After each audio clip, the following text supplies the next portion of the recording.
போன வருஷமே உன்னை பிரைவேட் ஸ்கூல்ல சேர்க்கறேன்னு சொன்னாங்க. இன்னும் கவர்மெண்ட் ஸ்கூல்ல தான் படிக்கிறியா? டேய், அவங்க அப்பா பெரிய கஞ்சன்டா, பணம் கட்டி எல்லாம் படிக்க வைக்க மாட்டாரா. அப்படியா? இலவச கேசு.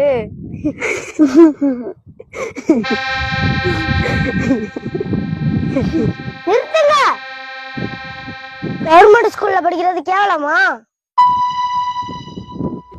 அரசாங்கம் கொடுக்குற இலவச அரிசி வாங்கிக்குவீங்க, இலவச வேட்டி சேலை வாங்கிக்குவீங்க, இலவச கரண்டையும் வாங்கிக்குவீங்க, அப்பப்ப கொடுக்குற 1000 2000 பணத்தையும் வாங்கிக்குவீங்க.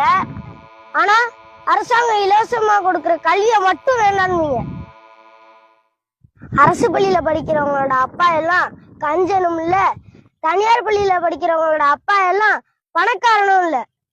எங்க படிக்கிறோங்கிறது முக்கியம் இல்ல, எப்படி படிக்கிறோங்கிறதுதான் முக்கியம்.